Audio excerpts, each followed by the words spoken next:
Now, one of the most common faults a lot of my students think they have, and you probably out there think you have as well, is an overswing. And we're going to get into in this lesson, is it actually a fault or is it a good thing to have in your golf swing? So I'm Jonathan Chan with JChownGolf. Let's dive right into it. So an overswing, or a long golf swing you can call it, where that club just gets past parallel at the top. If that's a fault or not, it all depends on how you do it. So, like we said in the intro, a lot of the golfers think this is a fault regardless, and it is certainly not. But you can make it a fault if you do it wrong. So let's talk about what to avoid when we're doing an overswing, and again, what to do right to make an overswing work really nicely for us. Let's get into first how this can be a fault. So this all depends on your shaft angle at the top of your backswing. So okay, we know overswing, that means our club is past parallel, it's a long golf swing. So if we're a golfer who has two things here, let's say we have a long laid off shaft. So laid off where that shaft is pointing just a little bit left of your target for a right-handed golfer. If that golf club gets long at the same time, that can be a huge fault. Very much the same if it's down the line here. That can be a huge fault for a long golf swing. Now why that is because we can see golfers from that position get way too shallow. That sounds strange, doesn't it? Way too shallow. Yes, you can get too shallow. Now why that is, let's say for the laid off long swing golfer, you have got so much time to perform your transition now. So because you've got all that time, that means your body's got a better chance to get that center of mass of the club to pitch behind you. Now, if you have a long golf swing and it's laid off at the same time, let's say you have a good shallowing move. What's going to happen to the club? That's going to get far too shallow. It's going to get way stuck behind you. That club face will most likely get horrendously open as well. That's going to lead you to a point where you just generally can't do anything through the golf ball from there. You'll fat it, you'll push it, you'll hook it. You'll do some horrendous things in your golf swing. So the same thing can happen if it is long and down the line too. So pointing down the target line. If again you have a good shallowing move, it's just going to get far too shallow, far too shallow. So what do we need to do from there to make it work? We need to get it across the line. So you might have seen so many videos out there on how to avoid an across the line shaft. I've got them on my channel because most golfers swing with a shorter golf swing. We don't want to be across the line with a shorter golf swing because we don't have that much time to shallow the golf club. But when we have a long golf swing, what do we have in our favor? Time. We've got all the time in the world in a transition sense. So if I've got that long golf swing, I might start to see, if I'm doing it properly, that club out the corner of my left eye. But now, because that club is across the line, I've got all this time in the world to have a good shallowing move. Because again, if we are trying to shallow the golf club from here, we're generally going to have, like we said, more time to do it. So we're going to get a little bit more pronounced of a shallow.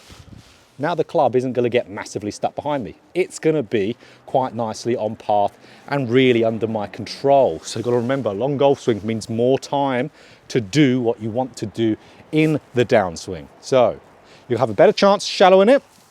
And also, like we said, you've got more time.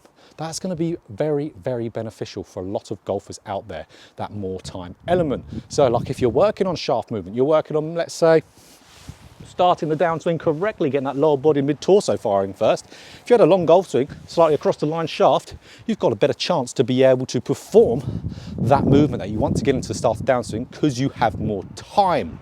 So brilliant. And what's the obvious one? Yes, you can hit the ball further. If you travel these hands further in that backswing, the grip of the club travels further, you are going to pick up more club head speed. That's non-negotiable. You are going to hit the ball a lot further if you do it correctly. So let's talk about how to do this though. If you are even capable of doing this and getting that club to swing longer. So quick break in the video here to talk about online lessons on SKILLEST. So right now, winter time, perfect time to work on your golf swing ready for the season. And if you want to do that one-on-one with me, so just me and you working on your golf swing, you can certainly do that on SKILLEST. So online lessons, incredibly powerful way to learn and improve your golf swing. In my opinion, the best way to work on it. So much so, I don't even offer in-person lessons anymore. YouTube, SKILLEST, that's all that is. So you can see here from the reviews I put up here, they certainly work. They certainly work. So if you want to do that, I've got any type of lesson option you want, single lesson, package of lessons, unlimited lessons. No excuse to get your game better for the winter time. So there'll be a link down in the description as well. Looking forward to working with you. Now, you might have already noticed, I haven't really hit a golf ball yet, have I? I haven't hit a golf ball whilst talking onto the camera here doing this, because I'm not massively capable with irons to swing that long. Now, why I say that is because your long backswing, whether it'll be right or wrong for you, should be governed by how much turn you can get. So even though we just talked about shaft pitch, which yes, you need that shaft pitch to be where you want to, you need to be across the line. But to be able to do that, we don't just want to do that with our arms, pick our arms up to get in that position. That will lead to a horrible sequencing in the whole golf swing. We want to be able to get there if we can get enough turn. So if you're a golfer up there who can get enough turn to get all the way back here, then a long golf swing is for you.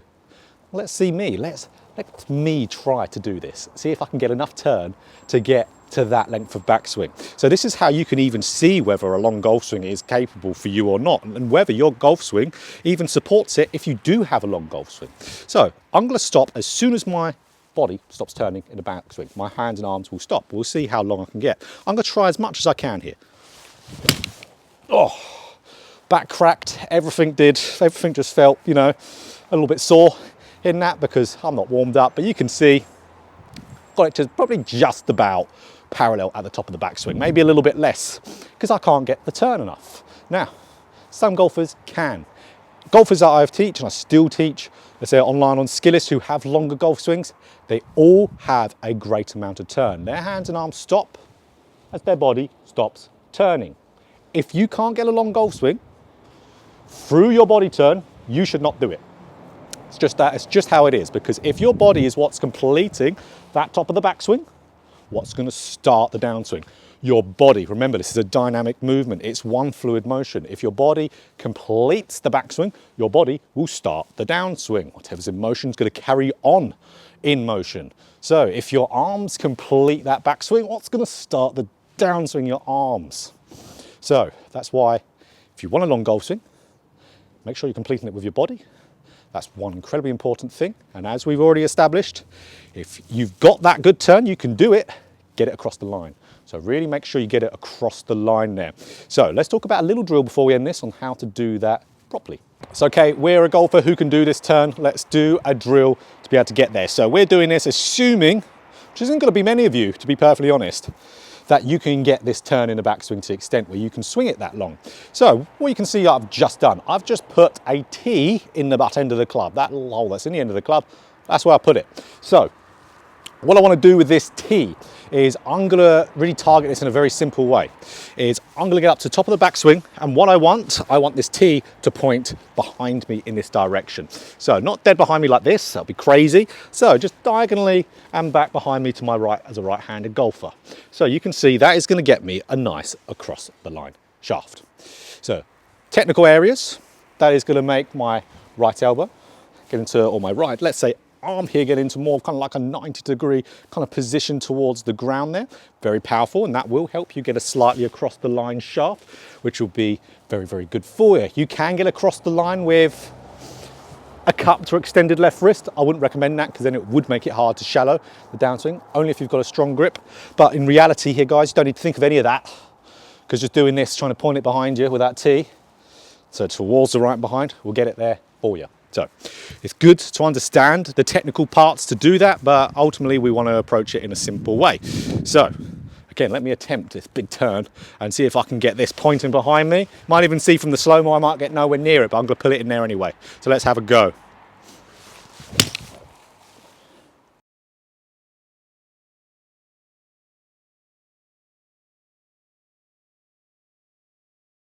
So guys, there you go. That is it. If you want to have an overswing, how you do it, and is it really a fault? And as you can see, it can be, but also it's not at the same time. That's why we see players out on tour with those golf swings. John Daly, for example, probably the most famous one. Bubba Watson, of course, there's way more, but my mind is honestly going blank. So if you can do this, absolutely take advantage of it. Don't shorten your swing just to make it more compact. Yes, I've got videos about short golf swings on here, but I don't prefer them. I make them because most of you have short golf swings and I want you to do it properly. But as well, this is a golfing knowledge video. Even if you have a short golf swing, this is going to help you massively just for your golfing IQ. So understanding the golf swing is very, very important. So if you enjoyed this video, of course, click that like button if you want more golf instruction just like this. Hit the subscribe button, and of course, hit the bell button too to be notified every single time I put out a video. So do this, and you'll be swinging with an overswing, but a little bit better.